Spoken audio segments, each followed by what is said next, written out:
श्री गणेशाय नमः। ओम श्री परमात्मनः नमः। जय श्री कृष्ण। श्रीमद् भागवत गीता के 9वें अध्याय का महात्म्य। महादेव जी कहते हैं कि पार्वती, अब मैं आदर पूर्वक 9वें अध्याय के महात्म्य का वर्णन करूंगा, तुम स्थिर होकर सुनो। नर्मदा के तट पर माहिष्मती नाम की एक नगरी है।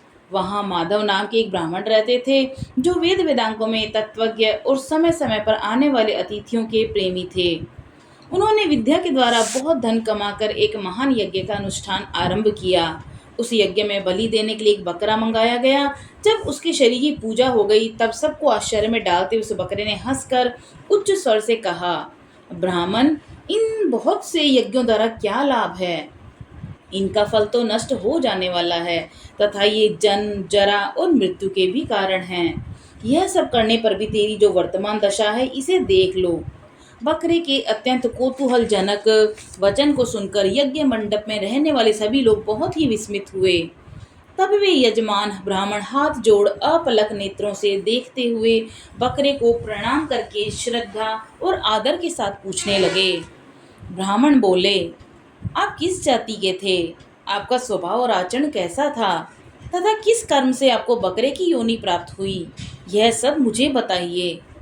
बकरा बोला, ब्राह्मण, मैं पूर्व जन्म में ब्राह्मणों के अत्यंत निर्मल कुल में उत्पन्न हुआ था। समस्त यज्ञों का अनुष्ठान करने वाला और वेद विद्या में प्रवीण था। एक दिन मेरी स्त्री ने भगवती दुर्गा की भक्ति से विनम्र होकर अपने बालक के रोग की शांति के लिए बलि देने के निमित्त मुझसे एक बकरा मांगा। उसके पश्चात जब चंडिका के मंदिर में वह बकरा मारा जाने लगा, उस समय उसकी माता ने मुझे शाप दिया, ओ नीच ब्राह्मणों में नीच, पापी, तू मेरे बच्चे का वध करना चाहता है, इसलिए तू भी बकरे की योनि में जन्म लेगा। द्विजश्रेष्ठ, तब कालवश मृत्यु को प्राप्त होकर मैं बकरा हुआ। यद्यपि मैं पशु योनि में पड़ा हूँ तो भी मुझे अपने पूर्व जन्मों का स्मरण बना हुआ है। ब्राह्मण, यदि आपको सुनने की उत्कंठा हो तो मैं एक और भी आश्चर्य की बात बताता हूँ। कुरुक्षेत्र में नाम का एक नगर है जो मोक्ष प्रदान करने वाला है। वहाँ चंद्रशर्मा नामक एक सूर्यवंशी राजा राज्य करते थे। एक समय जबकि सूर्य ग्रहण लगा था, राजा ने बड़ी श्रद्धा के साथ काल पुरुष का दान करने की तैयारी की। उन्होंने वेद वेदांगों के पारगामी एक विद्वान ब्राह्मण को बुलवाया और पुरोहितों के साथ वे तीर्थ के पावन जल से स्नान करने को चले। तीर्थ के पास पहुंचकर राजा ने स्नान किया और 2 वस्त्र धारण किए। फिर पवित्र और प्रसन्नचित होकर उन्होंने श्वेत चंदन लगाया और बगल में खड़े हुए पुरोहित का हाथ पकड़कर तत्कालोचित मनुष्यों से घिरे हुए अपने स्थान पर लौट आए। आने पर राजा ने यथोचित विधि से भक्ति पूर्वक ब्राह्मण को काल पुरुष का दान किया। तब काल पुरुष का हृदय चीरकर उनमें से एक पापात्मा चांडाल प्रकट हुआ।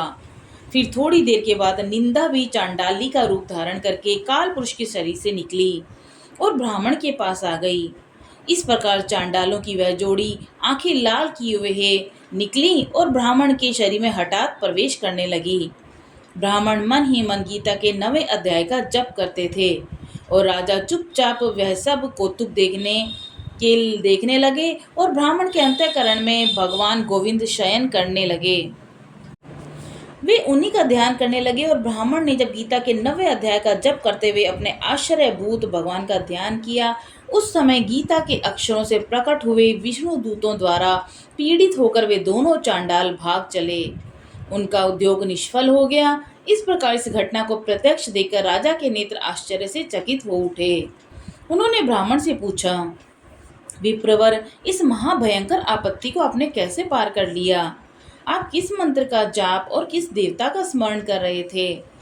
वह पुरुष तथा वह स्त्री कौन थी और वे दोनों कैसे उपस्थित हुए? फिर वे दोनों कैसे शांत हो गए? यह सब मुझे बतलाइए। ब्राह्मण ने कहा, राजन, चांडाल का रूप धारण करके भयंकर पाप ही प्रकट हुआ था और वह स्त्री निंदा की साक्षात मूर्ति थी। मैं इन दोनों को ऐसा ही समझता हूँ। उस समय मैं गीता के 9वें अध्याय के मंत्रों की माला जपता था। उसी का मातम्य है कि सारा संकट दूर हो गया। महीपते, मैं नित्य ही गीता के 9वें अध्याय का जप करता हूँ। उसी के प्रभाव से प्रतिग्रह जनित आपत्तियों के पार हो सका हूँ। यह सुनकर राजा ने उसी ब्राह्मण से गीता के 9वें अध्याय का अभ्यास किया। फिर वे दोनों ही परम शांति मोक्ष को प्राप्त हो गए। यह कथा सुनकर ब्राह्मण ने बकरे को बंधन से मुक्त कर दिया और गीता के 9वें अध्याय के अभ्यास से परम गति को प्राप्त किया। बोलो श्री कृष्ण भगवान की जय।